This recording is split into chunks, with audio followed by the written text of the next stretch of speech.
Hi everyone, my name is Gert Verbrugge. I made this video because I want to help making the cognitive load theory more accessible to all my colleagues. The cognitive load theory is so important because it's all about how we, and of course our students, how we learn. So if you understand the basics of this theory, you can make learning more efficient for your students. And that's what we want, of course. Last year, I read Sweller's book, but without some prior knowledge, this book is quite difficult. Even with prior knowledge, it's difficult. Now, Oliver Lovell wrote a book, Cognitive Load Theory in Action, in which he presents very good examples and he presents the core ideas of the theory. So the information in this video is mainly from his book. If you want to read more, if you want to have more examples, buy the book. It's a very practical guide. So I originally made this video in Dutch for my colleagues, since most of them don't read English books. But I was asked if I could do it also in English, so let's give it a try. The cognitive load theory seems very complicated, and perhaps that's the reason why some teachers don't even try to understand it. In this video, I'm going to guide you through it, and I'm going to give you some practical examples. Oliver Lovell distinguishes 5 categories, which he calls the A, B, C, D, E of the theory. It rhymes. It starts with the architecture, how our memory works. Then there is the biology, with the biologically primary knowledge and biologically secondary knowledge. And that's the cultural things we pass on from generation to generation. And then we have the categorization within the cognitive load, where we will talk about the intrinsic and extraneous load. Then there's a 4th category. That's about the specific domains in which we find the domain specific knowledge and skills and the domain general knowledge and skills. And last but not least, there is the 5th category, which discusses the interaction between the different elements of what you want your students to learn. This is the actual source of the cognitive load theory. Now, the most important point of the theory is that you need to minimize the extraneous load and optimize the intrinsic load. In this picture, which perhaps you've seen before, you can see how our memory works. Of course, it's a bit simplified, but still everything you need to know to understand the theory is in there. The environment on the left-hand side is actually an unlimited external store of information. There's color, sound, taste, you see the whole world around you, so there's lots of information. On the other side, there's long-term memory, which is an unlimited internal store of information. The boundaries of our long-term memory haven't been discovered yet, so we can assume there's pretty much no limit to it. In between those two, we can find our working memory. That's where your consciousness is, where the thinking takes place. The capacity of the working memory is extremely limited. It is somewhere in the vicinity of 4 to 7 elements of new information. So when we think, we use information from the environment and we use the knowledge we have in our long-term memory and we use our working memory where we combine those two. When you think about information and you link it to the knowledge which is already available in your long-term memory, that new knowledge transfers to your long-term memory. Once it's in there, you can remember it later or retrieve it when it's necessary. When you don't use this information, you lose the ability to retrieve it, which doesn't mean the information is not in your long-term memory anymore. You just can't retrieve it. So your working memory is limited. Every time you are confused or when someone is explaining you something and you really can't follow it, it's because your working memory is overloaded. But when there's such a limited amount of things you can think about, why are we still capable of solving very complex problems? Well, that is because those individual elements are combined to bigger elements or schemas in our long-term memory. This is also called a chunk.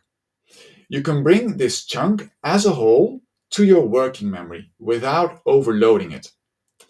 You can see this in the picture. On the left-hand side, there are 4 elements, 4 pieces of new information. On the right-hand side, you can see there are 4 chunks, and they each contain 5 pieces of information, but they are combined. These chunks also represent 4 elements. So that is how we can solve very complex problems.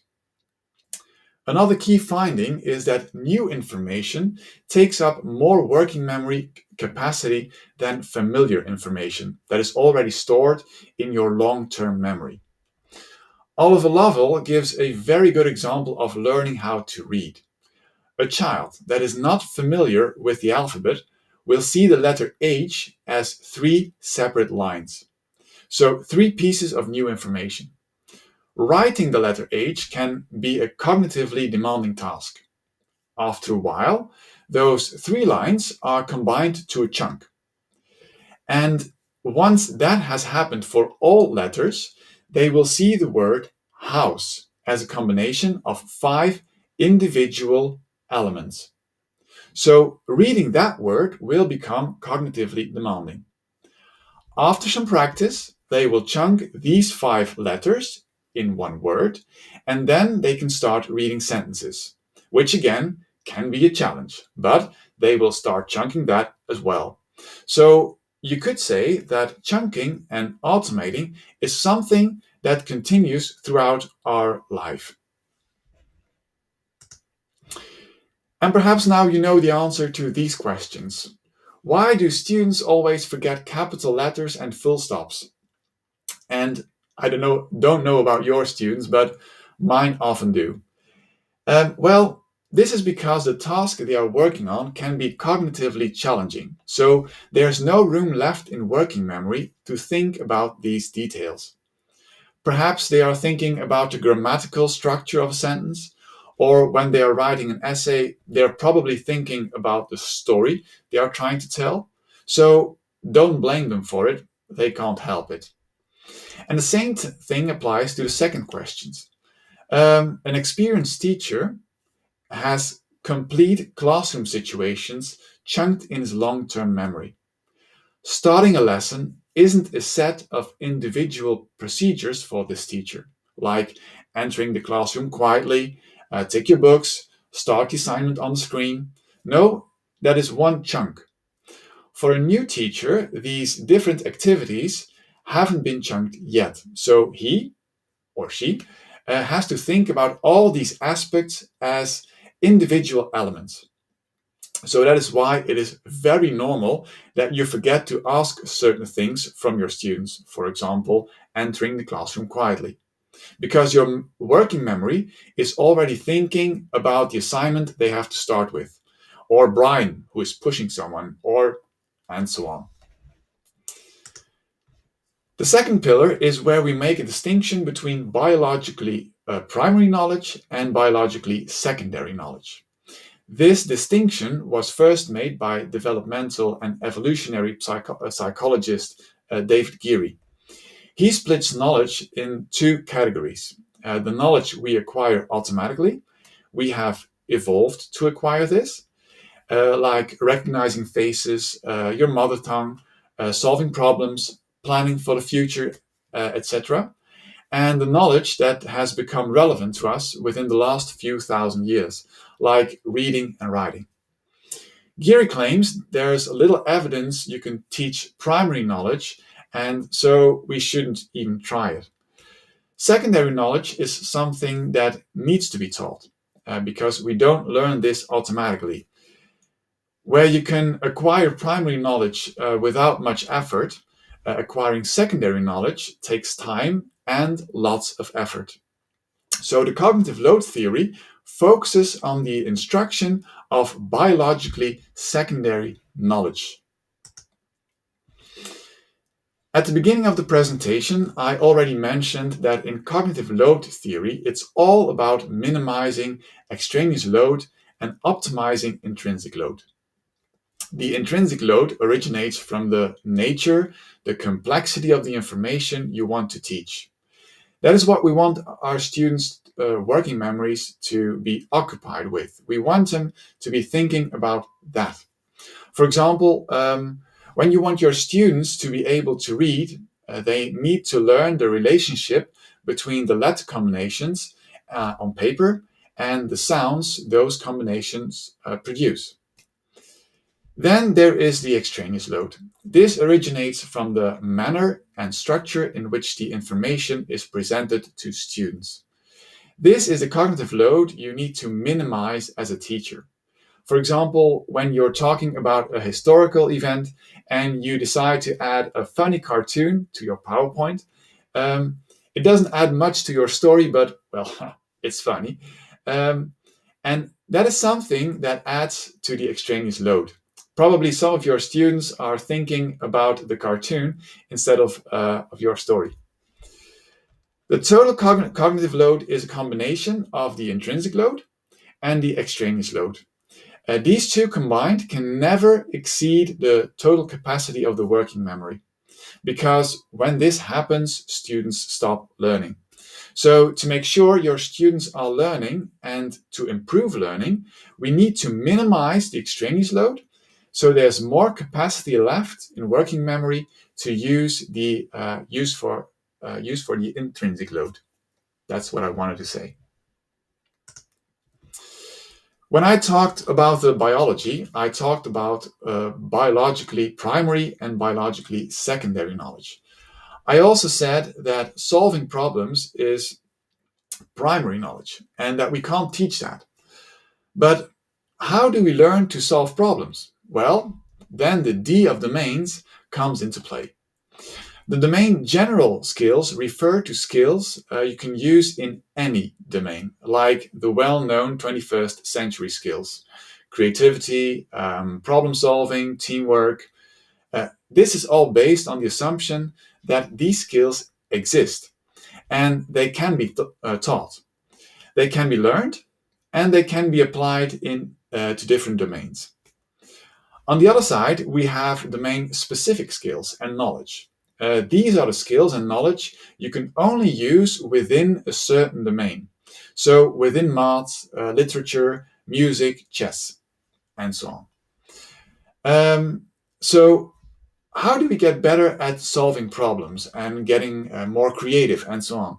Well, according to the cognitive load theory, you can do this by acquiring lots of knowledge.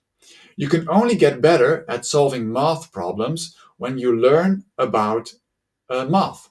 You can get better at chess when you learn more about chess, and so on. The most important difference, perhaps the only difference between experts and beginners, can be explained by the amount of knowledge they have in their long-term memory. An expert in a given field has a large collection of situations and associated actions. Let's go back to the example of the experienced teacher versus a beginner. An experienced teacher has a chunk of different actions to end the lesson in his long-term memory. When he sees a situation, he recognizes this instantly as a chunk, and he executes an appropriate action.